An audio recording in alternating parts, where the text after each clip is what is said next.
Hello guys, welcome back to our YouTube channel. तो आज हम स्टार्ट करने जा रहे हैं मॉन्टेस्क्यू सेपरेशन ऑफ पावर। तो सबसे पहले हम मॉन्टेस्क्यू के बारे में कुछ जान लेते हैं।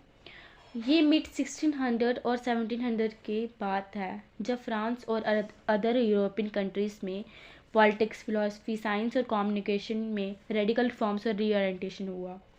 इस टाइम को एज ऑफ एनलाइटमेंट कहा जाता है। इस टाइम जहाँ लोग अपनी एब्सोल्यूट मोनार्की से परेशान थे, तो दूसरी तरफ चर्च ने भी क्या करना शुरू कर दिया, लोगों की पर्सनल लाइफ्स में इंटरफेयर करना शुरू कर दिया।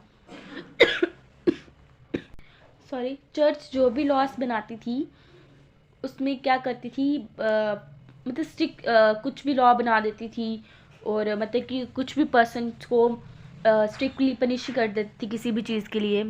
फिर क्या हुआ, फ्रांस में हाउसेस, लिटरेसी और सैलो इमर्ज हुए, जहाँ लोगों ने अपने थॉट्स और इमोशन को एक्सप्रेस करना शुरू कर दिया। मॉन्टेस्क्यू ने भी अपनी थ्योरी सेपरेशन ऑफ पावर और चेक्स एंड बैलेंसेस से एक न्यू सोसाइटी इमर्ज की। अब हम बात करते हैं मॉन्टेस्क्यू का क्या था। बर्थ हुआ था जनवरी 1689 में बार्डिग्वेस फ्रांस में हुआ। ये जो थे मॉन्टेस्क्यू एक वेल्दी फैमिली से बिलोंग करते थे। 7th ईयर में क्या हुआ, जब ये 7 साल के थे, इनकी मदर की क्या होगी, डेथ होगी। जो इनकी मदर थी वो क्या करती थी, नॉबल फैमिली से बिलोंग करती थी। तो इनकी जब मदर की डेथ होगी तो 11 ईयर के बाद इनको क्या कर दिया गया, पेरिस भेज दिया गया इनके अंकल के पास। तो वहाँ पे इन्होंने साइंस, लिटरेचर और क्लासिकल एजुकेशन पढ़ा। और 24 ईयर्स में क्या हुआ, उनके फादर की भी डेथ हो गई। और 24 जब वो 24 ईयर्स के थे, तो उसके 3 ईयर्स बाद क्या हुआ, उनके जो अंकल थे जिनके पास वो फ्रांस पेरिस में रहते थे, उनकी भी क्या हो गई, डेथ हो गई। तो फिर उन्होंने क्या किया, फिर अब हम अपने कंसेप्ट पे चलते हैं, सेपरेशन ऑफ पावर। तो अब हम सेपरेशन ऑफ पावर को देखते हैं। सेपरेशन ऑफ पावर में मॉन्टेस्क्यू कहते हैं कि जो मॉन्टेस्क्यू हैं, ऑफ कोर्स सी बात है, हमारी जो पावर है, हमारी जो गवर्नमेंट है, वो 3 फॉर्म्स में डिवाइड है, लेजिस्लेटिव, एग्जीक्यूटिव एंड जुडिशरी में। लेजिस्लेचर मीन्स कि जो भी पार्टी रूल कर रही है, फॉर एग्जांपल हम कांग्रेस को लेके चलते हैं यहाँ पे। And executive means president, and judiciary means the जजेस।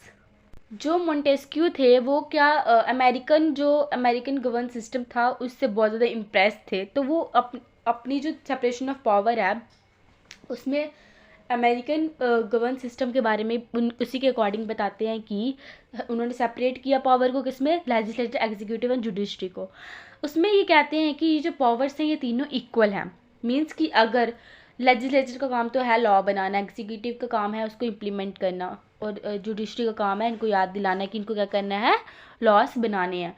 तो इन अगर क्या है, ये जो लेजिस्लेचर, मतलब कि लेजिस्लेचर भी उसको कह सकती है कि वो भी काम करे, और मतलब कि एग्जीक्यूटिव भी, मतलब ये इक्वली रिस्पॉन्सिबल होते हैं एक दूसरे के। मीन्स कि जैसे कि लेजिस्लेचर है, उसके पास अगर, मतलब कि वो अगर एग्जीक्यूटिव अच्छे से काम नहीं कर रही है, तो वो उसको ये कह सकती है कि प्रेसिडेंट को क्या कर सकती है, इम्पीच कर सकती है। और अगर क्या है, लेजिस्लेचर मतलब कि जो पार्टी है, जो वो अच्छे से काम नहीं कर रही है, तो प्रेसिडेंट क्या कह सकता है कि वो कह सकता है कि जो इसकी वो कह सकता है कि उसके मिसकंडक्ट में क्या कर सकता है, वो वीटो पावर लगा सकता है। मतलब प्रेसिडेंट जो है वो लेजिस्लेचर पे क्या कर सकता है, जो भी पार्टी है उस पर क्या कर सकता है, वीटो पावर लगा सकता है। वैसे ही जैसे जुडिशरी और एग्जीक्यूटिव की बात करें हम, जैसे कि जो कोर्ट है वो अगर एग्जीक्यूटिव अच्छे से काम नहीं करे, तो कोर्ट उसको कह सकती है, जो कोर्ट के जजेस हैं वो उसको क्या कह सकते हैं कि वो जो एक्ट बना रही है, जो प्रेसिडेंट का प्रेसिडेंशियल एक्ट है, वो क्या है, अनकॉन्स्टिट्यूशनल है। मीन्स कि वो कॉन्स्टिट्यूशन से रिलेटेड ही नहीं है।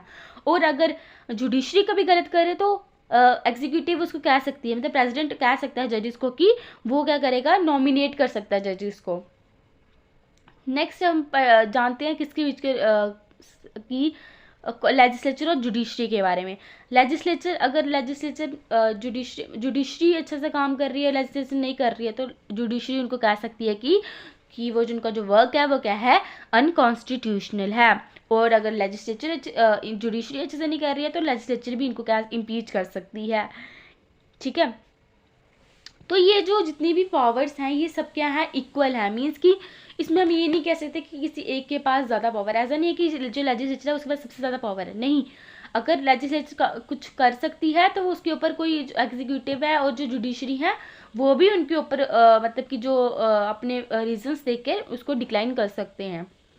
सो ये कंसेप्ट था separation of power bye Montesquieu. I hope आपको ये समझ आया होगा, इजी रहेगा। अब इसको आप इस डायग्राम से समझिए और इसको आप अपने पेपर में ज़रूर बना के आना। ये आपके लिए बहुत ज़्यादा हेल्पफुल रहेगी समझने में भी, और आप इसी चीज़ को एक्सप्लेन भी कर सकते हो अपने पॉइंट्स में। सो आई होप आपको ये वीडियो पसंद आई होगी। So like this video and subscribe my channel. Thank you.